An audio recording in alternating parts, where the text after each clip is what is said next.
Xin chào cô bác anh chị và các bạn. Hôm nay mình chia sẻ bánh bông lan công thức 2 trứng. Công thức này thì rất là dễ làm luôn. Mình không cần phải đánh bông trứng nè. Thời gian mình trộn bột chừng 5 phút là mình đã có cái bánh bông lan rất là ngon luôn. Bánh mềm xốp ngon quá chừng luôn á. Cách làm này thì rất là dễ luôn. Cái bánh của mình nó xốp nè. Cô bác anh chị và các bạn thấy thích thì cùng làm nha. Nguyên liệu ở đây thì mình có 2 trứng gà. Trứng gà này mỗi một trứng là 62g, mình tính cả vỏ luôn á. 100g đường, 80g bơ. Bơ thì mình lấy ra trước để cho nó tan chảy ra vậy. 120ml sữa tươi không đường, 200g bột mì đa dụng. Bột mì thì mình dùng loại bột mì này. Bột mì đa dụng nhưng mình chọn cái loại bột mì này protein có 8,7 à.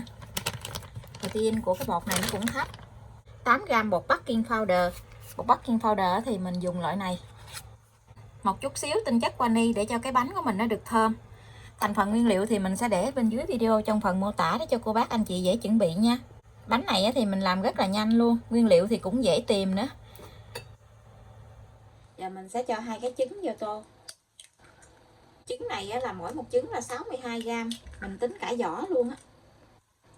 Trứng hôm nay cái size nó hơi bự một tí xíu.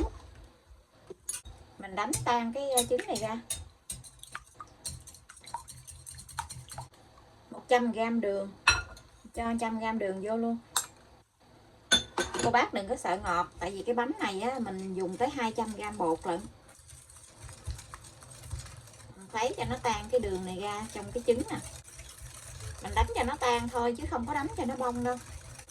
Trong khi mình làm gì thì cô bác anh chị mở lò nướng lên để cho cái lò mình nó nóng trước nha.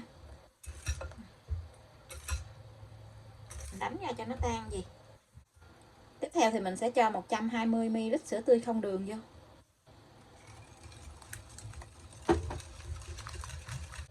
Cho một tí xíu tinh chất vani để cho cái bánh của mình nó thơm. Khoảng chừng muỗng cà phê được rồi. 80g bơ. Bơ này thì mình để cho tan chảy ra vậy.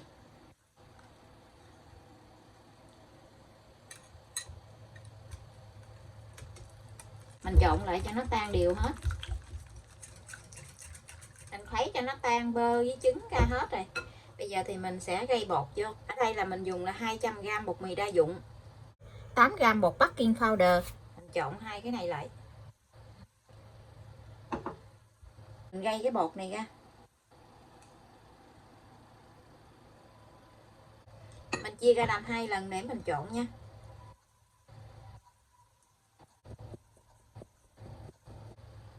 Mình dùng cái phới này mình trộn cho đều lại.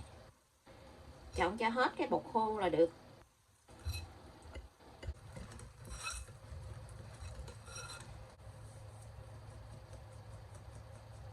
Mình gây qua gì nè, cái bột của mình nó không có bị giống cục á. Cái giống cục gì thì mình dễ lượt ra.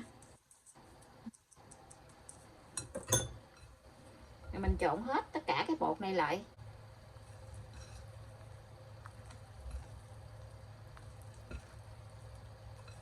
Mình thích làm cái bánh này nhất luôn á, tại vì nó nhanh á, không cần phải đánh trứng.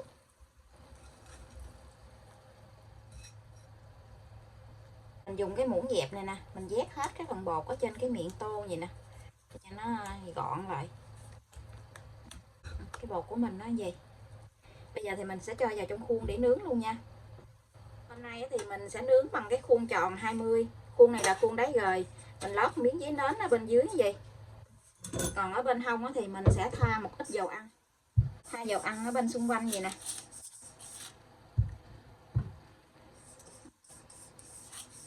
Mình cho hết cái bột này vô trong khuôn. Mình nướng cái khuôn lớn gì thì cái bánh của mình nó thấp chứ nó không có cao. Khoảng lưng cái khuôn thôi. Khi cô bác làm cái khuôn nhỏ thì cái form bánh của mình nó sẽ cao hơn nha. Tại mình muốn làm cái form bánh nó thấp á. Vậy thì mình sẽ cho vào trong lò để nướng luôn nha. Lò nướng thì mình đã làm nóng trước 10 phút rồi.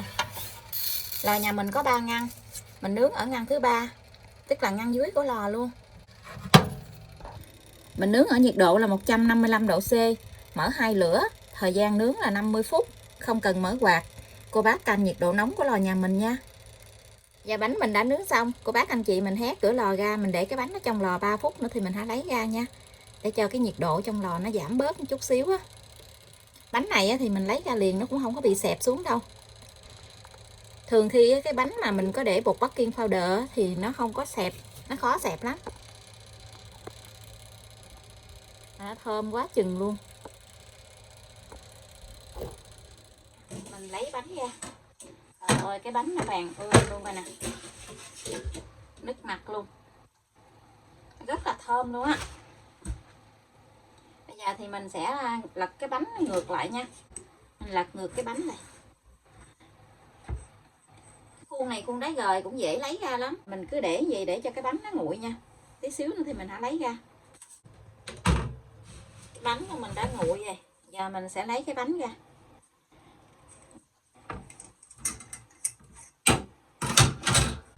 Cái hộp mình để lên gì cho cái bánh dễ lấy. Để lên cái hộp nha cho dễ lấy.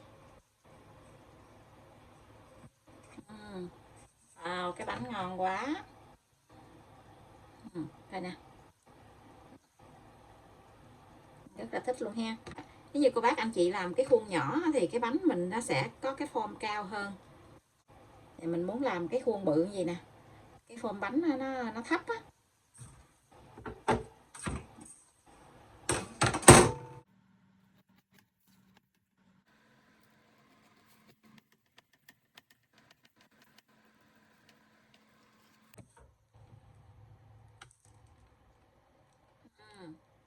Ngon ghê chưa?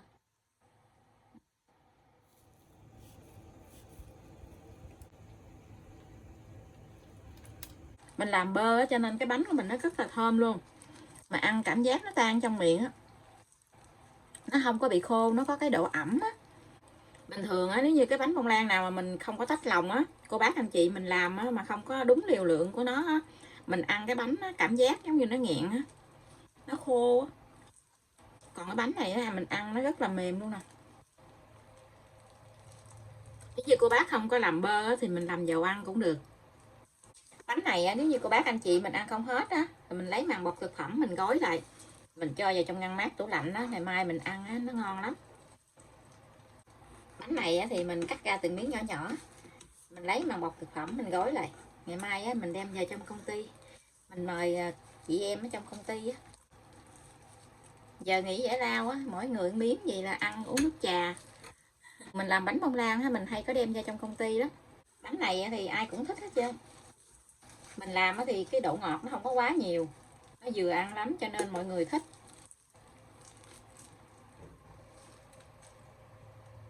Bây giờ thì mình xin chào tạm biệt, hẹn cô bác anh chị và các bạn lại video tiếp theo. Cảm ơn cô bác anh chị và các bạn đã xem video của mình. Xin chào và hẹn gặp lại video kỳ tới.